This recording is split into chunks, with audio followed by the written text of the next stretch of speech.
Hello students, everybody good morning. कैसे हैं आप? आइए, मैं भूदेव शर्मा हिंदी ऑनलाइन क्लासेज में आपका हार्दिक स्वागत करता हूं। आज हम पढ़ने जा रहे हैं सुभद्रा कुमारी चौहान द्वारा विरचित झांसी की रानी लक्ष्मीबाई के पद्यांश के भावार्थ के बारे में। देखिए, कवयित्री सुभद्रा कुमारी चौहान ने महारानी लक्ष्मीबाई की वीरता, पराक्रम और निर्भीकता का वर्णन यहाँ पर मुक्त कंठ से किया है। देखिए, सिंहासन हिले उठे राजवंशों ने भ्रकुटी तानी थी, बूढ़े भारत में आई थी फिर से नई जवानी थी। चमकी उठी सन गुमी हुई आजादी की कीमत सबने पहचानी थी, दूर फिरंगी को करने की सबने मन में ठानी थी। चमकी उठी सन 57 में वह तलवार पुरानी थी, गूंगे ने हर बोलों के मुंह हमने सुनी कहानी थी। गूंगे ने हर बोलों के मुंह हमने सुनी कहानी थी, खूब लड़ी मर्दानी वह तो झांसी वाली रानी। कवयित्री सुभद्रा कुमारी चौहान इस प्रस्तुत पद्य के माध्यम से रानी लक्ष्मीबाई की वीर गाथाओं का वर्णन कर रही है और कवयित्री कहती है कि भारत में सन 1857 ईस्वी में अंग्रेजों के स्वतंत्रता संग्राम के समय की परिस्थितियों का यहाँ पर परिचय कराती हुई सुभद्रा कुमारी चौहान कह रही है कि अंग्रेजों ने भारतीय राजाओं में परस्पर फूट डाल दी। देसी राजा जिसके कारण असंतोष को देखते हुए, यानी अंग्रेजों की कूटनीति और कुटिलता को देखते हुए देसी राज्यों में राजाओं में असंतोष की भावनाएं उमड़ने लगी और लगता था कि उनके राजवंश के सिंहासन हिलने लगे, अर्थात उनको कुछ धोखा होने लगा कि हमारा सिंहासन जा सकता है। अब उन राजा महाराजाओं ने भी अंग्रेजों के खिलाफ अपनी क्रोध प्रकट करते हुए अपनी भक्तियां टेढ़ी कर ली, अर्थात क्रोधित होने लगे, असंतोष प्रकट करने लगे। इस प्रकार हमारे पुराने भारत में फिर से, यानी निर्बल कमजोर हुए भारत में फिर से नया जोश, उमंग और क्रांति की भावना जागने लगी थी। हमारी खोई हुई आजादी को प्राप्त करने की, हर भरसक प्रयास करने की सबने उसकी कीमत को पहचान लिया था कि अब किसी भी प्रकार से हम अंग्रेजों को किस प्रकार भारत से दूर कर सकें, इस प्रकार का सभी ने मन में दृढ़ संकल्प कर लिया था। सन 1857 में झांसी की रानी लक्ष्मीबाई ने वह पुरानी तलवार अंग्रेजों के खिलाफ युद्ध भूमि में उठा ली थी। बुंदेलखंड के हर आम खास लोगों के मुंह से हमने यह बात सुनी थी कि झांसी की रानी लक्ष्मीबाई मर्दों की भांति, पुरुषों की भांति पराक्रम करती हुई अंग्रेजों से खूब लड़ी थी। कानपुर के नाना की मुंह बोली बहन छबीली थी, लक्ष्मीबाई नाम पिता की वह संतान अकेली थी। नाना के संग खेली थी वह, नाना के संग पढ़ती थी वह, नाना के संग खेली थी। बरछी ढाल कृपाण कटारी उसकी यही सहेली थी। वीर शिवाजी की गाथाएं उसको याद जवानी थी, बूंदेले हर बोलों के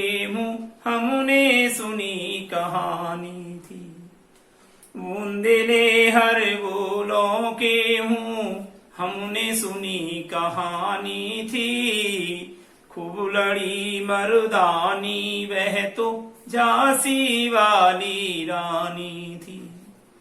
कवयित्री सुभद्रा कुमारी चौहान कहती हैं कि लक्ष्मीबाई ने बचपन कैसे बिताया, बचपन की बातों को बताती हुई कवयित्री कहती है कि कानपुर निवासी नाना साहब के साथ में कानपुर निवासी नाना साहब फडणवीस ने उन्हें मुंह बोली बहन बनाया था और वे उनको अपनी बहन मानते थे और उन्हें छबीली कहकर पुकारते थे। उनकी बचपन का नाम छबीली था,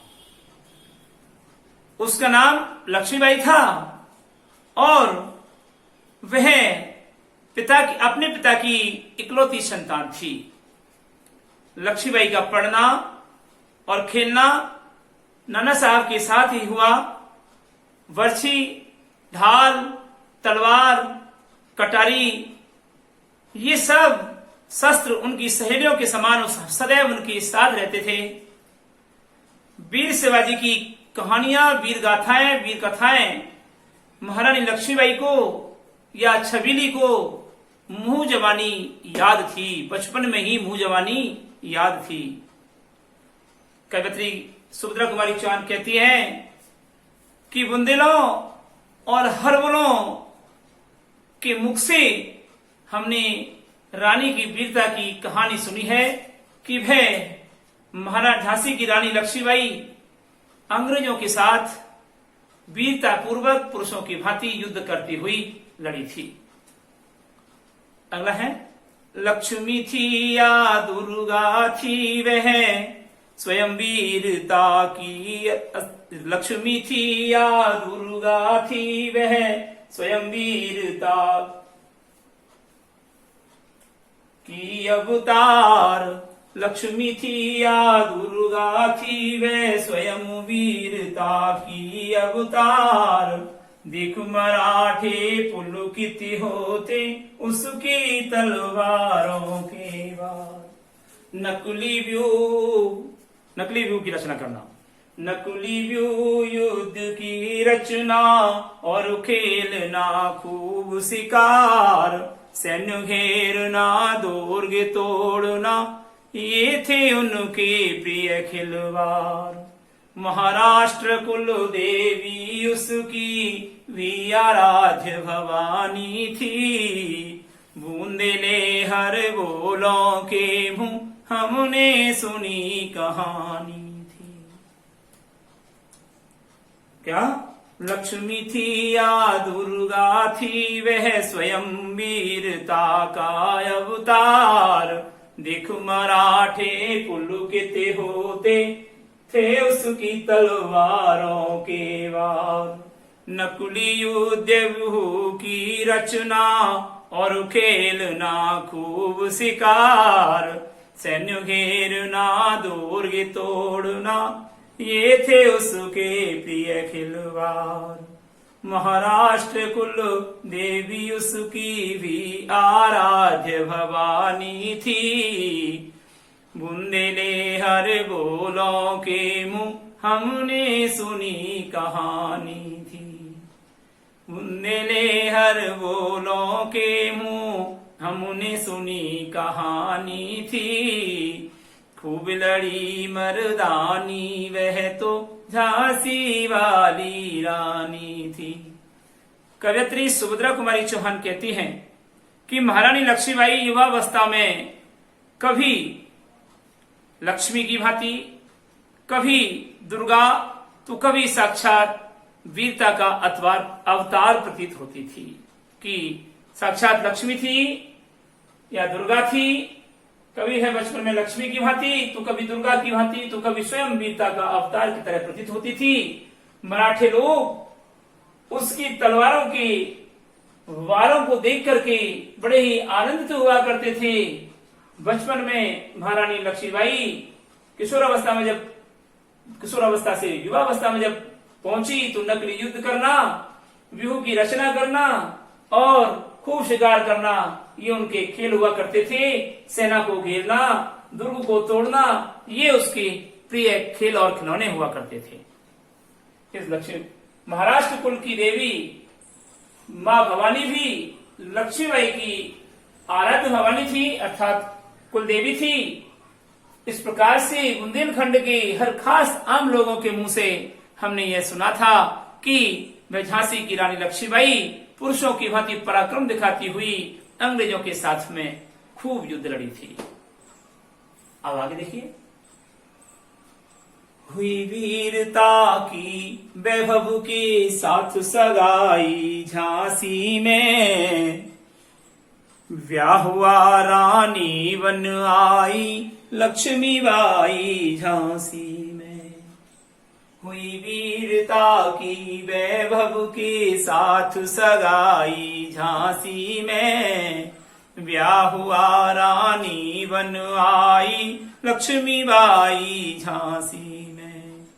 राजमहल में बधी बधाई खुशियां छाई झांसी में, सुबह बुंदेलों की बिरुदावली सी वे आई झांसी में।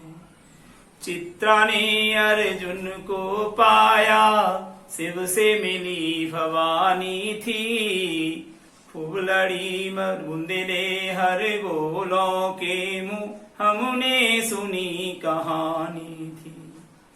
खूब लड़ी मर्दानी वह तो झांसी वाली रानी थी, खूब लड़ी मर्दानी वह तो झांसी वाली रानी थी।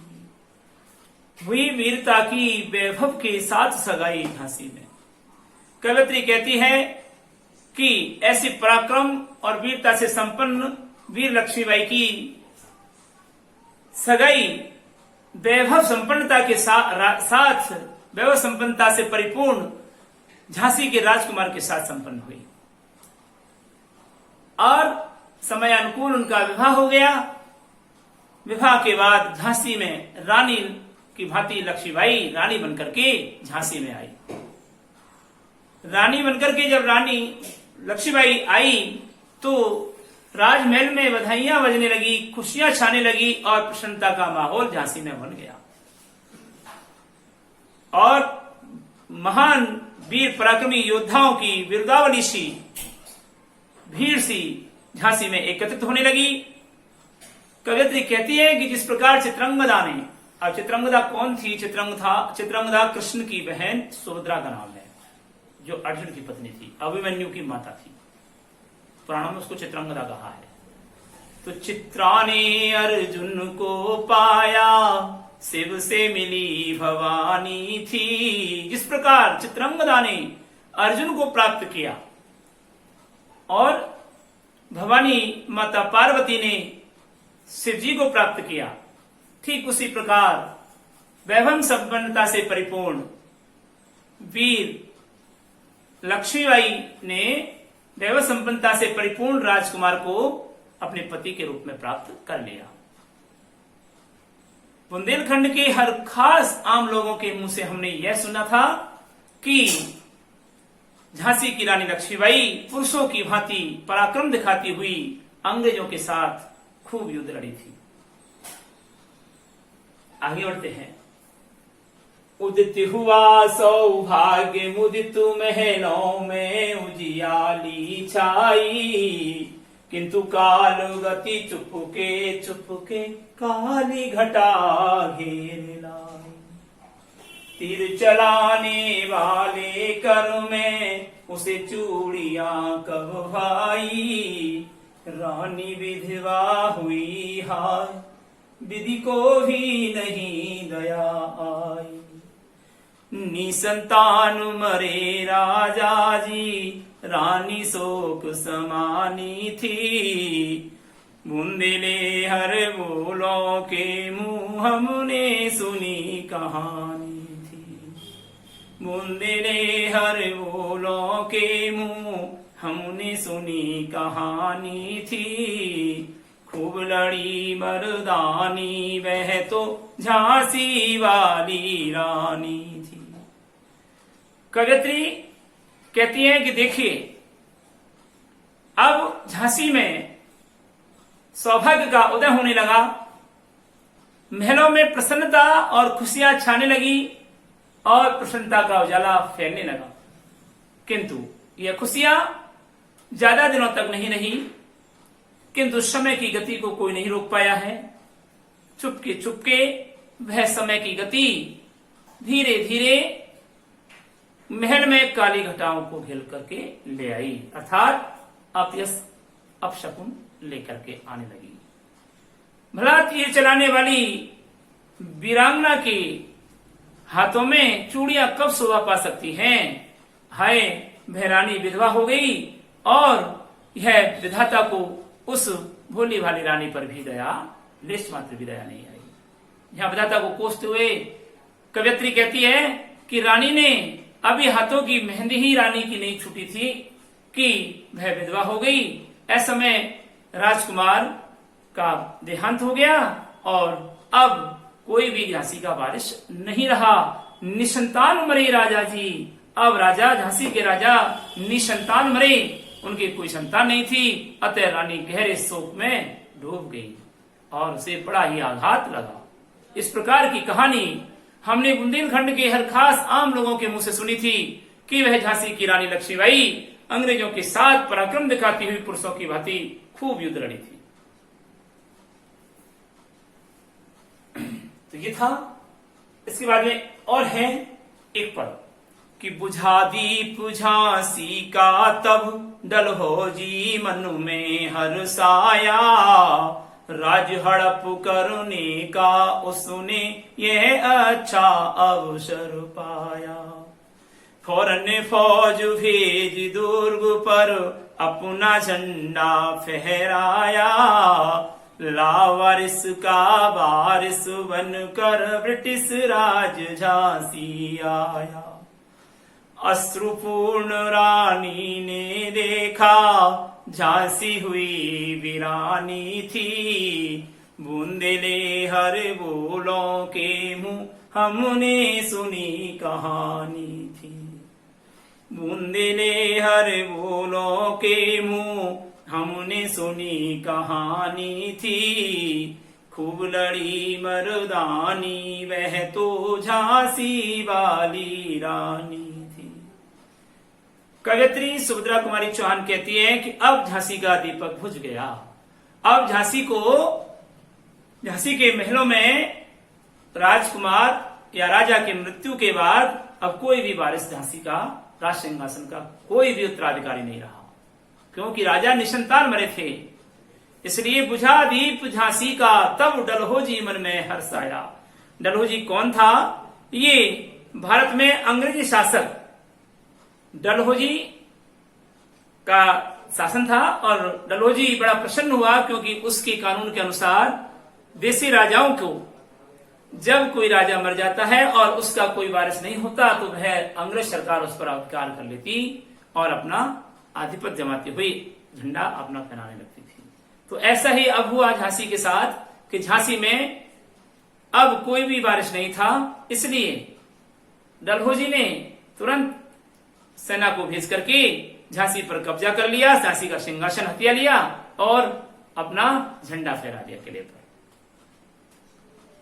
उसने तुरंत झांसी के राज्य को हड़पने के लिए एक योजना बना ली। फौरन फौज की टुकड़ी झांसी में भेज करके और दुर्ग पर अपना झंडा पहना दिया।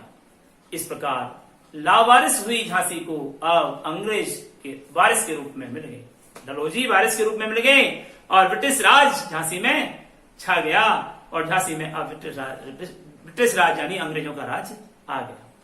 इस प्रकार आंसू अभी सूखे नहीं थे रानी के, तो आंसू से भरी हुई आंखों से परिपूर्ण अश्रुपूर्ण रानी ने देखा झांसी हुई वीरानी थी। अश्रुपूर्ण रानी ने देखा, आंखों से परिपूर्ण आंसू बहाते हुए रानी ने देखा कि अब ये झांसी पराई हो गई है। वीरानी यानी पराई, अब हमारी नहीं है, अब ये झांसी वीरानी हो गई है। इस प्रकार की कथा हमने बुंदेलखंड के हर खास लोगों के मुंह से सुनी थी कि वे झांसी की रानी लक्ष्मीबाई अंग्रेजों के साथ युद्ध भूमि में पुरुषों की भांति पराक्रम दिखाती हुई खूब लड़ी थी। ऐसी थी झांसी की रानी लक्ष्मीबाई। तो एक बार इसका सह प्रसंग भावार्थ सुन लीजिए। प्रस्तुत काव्यांश हमारी पाठ्य पुस्तक क्षितिज की कवियत्री सुभद्रा कुमारी चौहान द्वारा विरचित झांसी की रानी नामक काव्य से लिया गया है, जो हमारी पाठ्य पुस्तक के अध्याय 8 में संकलित है।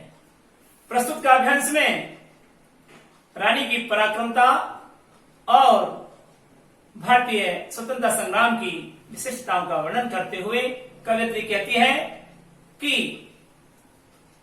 अंग्रेजों की कुटिल कूटनीति के कारण देशी राजाओं के मन में उनके प्रति आक्रोश की भावनाएं भड़कने लगी। इस प्रकार हमारे कमजोर हुए पुराने रियासती भारत में फिर से नई उमंग, उत्साह और क्रांति की भावना उत्पन्न होने लगी, मानो जवानी नई दोबारा से भारत में आ गई हो। हमने हमारी खोई हुई आजादी को प्राप्त करने के लिए हमें क्या कीमत चुकानी पड़ेगी, हर भारतीय लोगों ने भली भांति है पहचान लिया था, और किस प्रकार से हम फिरंगियों को, अंग्रेजों को दूर कर सकें, ऐसा सबने मन में दृढ़ संकल्प कर लिया था। सन 1857 में झांसी में वह पुरानी तलवार रानी लक्ष्मीबाई के हाथों में उठी और इस प्रकार उन्होंने अंग्रेजों के साथ वीरता दिखाते हुए और पराक्रम दिखाया। इस कवियत्री कहती है कि बुंदेलखंड के हर आम लोगों के मुंह से हमने यह बात सुनी थी, ये कहानी सुनी थी कि झांसी की रानी लक्ष्मीबाई पुरुषों की भांति युद्ध भूमि में अंग्रेजों के साथ खूब लड़ाई लड़ी थी। दूसरा कहा जाता है कि प्रस्तुत काव्यांश में, ये प्रसंग संदर्भ तो वही रहेगा, प्रसंग में आइए। प्रस्तुत काव्यांश में रानी के बचपन की सखियों का और बचपन की बातों का उल्लेख करते हुए कवियत्री कहती है कि कानपुर के नाना साहब फडणवीस की मुंहबोली बहन थी, उन्हें वह छबीली कहकर पुकारा करते थे। उनका नाम लक्ष्मीबाई था और वह अपने पिता की इकलौती संतान थी। नाना साहब के साथ ही वह पढ़ती थी और नाना साहब के साथ ही खेल खेला करती थी। बचपन में रानी लक्ष्मीबाई की यानी छबीली की बर्छी, ढाल, कटार, तलवार उसकी सदैव उसके साथ रहती थी, मानो उसकी सहेली थी। वीर शिवाजी की वीर गाथाएं उन्हें बचपन में ही मुंह जवानी याद थी। इस प्रकार कवियत्री कहती है कि बुंदेलखंड की हर खास आम लोगों के मुंह से हमने यह कहानी सुनी थी कि झांसी की रानी लक्ष्मीबाई पुरुषों की भांति पराक्रम दिखाती हुई युद्ध भूमि में अंग्रेजों से खूब लड़ती रही। अब ये यहाँ पर प्रसंग चेंज हो जाता है। अगला प्रसंग आता है कि प्रस्तुत काव्य में रानी की बचपन की वीरता और पराक्रमता का उल्लेख करते हुए कवियत्री कहती है कि बचपन में उसके क्या खिलौने हुआ करते थे। वह बचपन में ही रानी लक्ष्मीबाई बचपन में कभी लक्ष्मी की भांति तो कभी दुर्गा की तरह तो कभी स्वयं वीरता की अवतार की भांति मानी जाती थी। उसकी वीरता देख करके, उनकी तलवारों के बारों को देख करके मराठी लोग बड़े ही प्रसन्न हुआ करते थे और हर्षित हुआ करते थे। वह बचपन में नकली युद्ध करती, व्यूह की रचना करती और खूब शिकार के खेल खेला करती थी। सेना को घेरना, दुर्गों को तोड़ना, ये उसके प्रिय खिलौने और खेल हुआ करते थे। महाराष्ट्र कुल की देवी, महाराष्ट्र रियासत कुल की देवी भी उस लक्ष्मीबाई की आराध्य देवी थी, यानी महाराष्ट्र कुल की देवी मां भवानी भी उस लक्ष्मीबाई की अपनी इष्ट देवी थी। बुंदेलखंड के हर खास आम लोगों के मुंह से हमने ये कहानी सुनी थी कि वह झांसी वाली रानी लक्ष्मीबाई अंग्रेजों के साथ पुरुषों की भांति पराक्रम दिखाती हुई खूब युद्ध लड़ी थी। पैराग्राफ फिर चेंज हो जाता है, यानी प्रसंग बदल जाता है। रानी की युवावस्था में पहुंचते ही उसकी सगाई और विवाह का उल्लेख करते हुए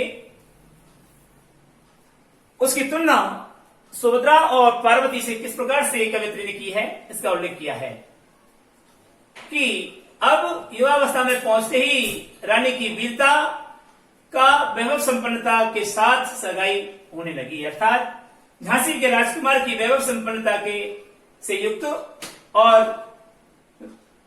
लक्ष्मीबाई की वीरता दोनों का मेल मिलाप किस प्रकार से होता है, इसका उल्लेख कवियत्री ने किया है। कि हुई वीरता की वैभव के साथ सगाई। झांसी में, वैभव कोई पुरुष का नाम नहीं है यहाँ पर, वैभव का मतलब है ऐश्वर्य संपन्न, परिपूर्णता। तो वीरता से युक्त, पराक्रमता से युक्त लक्ष्मीबाई की वैभव संपन्नता से युक्त झांसी के राजकुमार के साथ विवाह हुआ, वो सगाई हुई और समयानुकूल उनका विवाह हुआ। अब लक्ष्मीबाई झांसी में रानी बनकर के आई और झांसी की रानी कहलाने लगी। राजमहल में बधाई बजने लगी, प्रसन्नता का भाव छाने लगा और झांसी में दीपक जलने लगे, क्योंकि उनको झांसी का वारिस मिलने वाला था। इस प्रकार अब झांसी में उत्सव बनने लगा और आसपास के वीर पराक्रम राजा महाराजाएं विरुद्धा की भीड़ झांसी में आने लगी और उस समय भाग लेने लगी। जिस प्रकार चित्रंगदा ने अर्जुन को प्राप्त किया, सुभद्रा ने अर्जुन को प्राप्त किया और मां भवानी पार्वती ने शिव जी को प्राप्त किया, ठीक उसी प्रकार वैभव संपन्नता से परिपूर्ण राजकुमार झांसी के राजकुमार को रानी लक्ष्मीबाई ने पति के रूप में प्राप्त कर लिया था। कवियत्री कहती है कि हर बुंदेलखंड के हर खास लोगों के मुंह से हमने यह कहानी सुनी थी कि झांसी वाली रानी लक्ष्मीबाई अंग्रेजों के साथ पुरुषों की भांति पराक्रम दिखाती हुई खूब युद्ध लड़ी थी। अब देखिए प्रसंग फिर बदल जाता है और प्रसंग में कहेंगे, प्रस्तुत काव्य में रानी के सौभाग्य पर कुठाराघात करता हुआ दुर्भाग्य किस प्रकार से प्रबलता से प्रहार करता है, इसका उल्लेख करते हुए कवियत्री कहती है कि उदित हुआ सौभाग्य उदित हुआ सौभाग्य मुदित महलों में उजियाली छाई, किंतु काल गति चुपके काली घटा घेर लाई। तीर चलाने वाले कर में भला चूड़िया कब भाई, रानी विधवा हुई हाय विधि को भी दया नहीं आई। निसंतान मरे राजा जी रानी शोक समानी थी, बूंदेले हरे बोलों के मुंह हमने सुनी कहानी थी। कवियत्री सुभद्रा कुमारी चौहान कहती है कि अब झांसी का भाग्य उदय होने लगा, सभी झांसी के लोग प्रसन्न होने लगे, राजमहलों में प्रसन्नता और का उजाला छा गया, किंतु समय की गति को कोई नहीं रोक पाया है। वह धीरे धीरे काली घटाओं को घेर कर राजमहल में लेकर के आ गया है। भला तीर चलाने वाले लक्ष्मीबाई के उन हाथों में चूड़ियां कब शोभा प्राप्त कर सकती हैं। हाय विधाता को रानी लक्ष्मीबाई पर लेश मात्र भी दया नहीं आई और रानी विधवा बन गई। झांसी के राजा का देहांत हो गया। इस प्रकार राजा निसंतान मरे। निसंतान होने के कारण रानी लक्ष्मीबाई को और भी ज्यादा दुख उत्पन्न हुआ और अब है शोक के सागर में डूब गई, अर्थात गहरे शोक में आगित हो गई। इस प्रकार की कहानी हमने बुंदेलखंड के हर खास लोगों के मुंह से सुनी थी कि वह झांसी की रानी लक्ष्मीबाई खूब पराक्रम दिखाती हुई युद्ध भूमि में पुरुषों की भांति अंग्रेजों से डटकर मुकाबला करती रही। ठीक है, अब आप आएंगे गृह कार्य में। आइए गृह कार्य की ओर बढ़िए। आप लिखेंगे उक्त पद्यांश का सह प्रसंग वाक्य कीजिए। आपको 1, 2, 3 और 4 पद्यांश दिए गए हैं। चारों पद्यांश की अलग अलग प्रसंग डाल करके ही आपको लिखना है। जैसे मैंने बताया ना, इसका प्रसंग अलग होगा, ये क्रॉस लग रहा है, इसका प्रसंग अलग होगा, इसका अलग होगा, इसका अलग होगा और इसका अलग होगा। यानी कि ये 2, 2, 4, 2, 6 और 7 लाइन जो दे रखी है, इनकी आपको हर 7 लाइन की आपको क्या करनी है, अलग अलग प्रसंग लेकर के होमवर्क में करना होगा। इनमें से मोस्ट है ये अंतिम पाठ है हमारा। जो बदला है वो गत वर्ष कोर्स का तो अंतिम नहीं है, लेकिन जो चेंज हुआ है वो इस प्रकार से है। तो इस प्रकार से इसका आप होमवर्क करके लाएंगे और अब अगले वीडियो में हम आपसे फिर मुलाकात करेंगे। तब तक के लिए हम आपसे विदा लेते हैं। नमस्कार।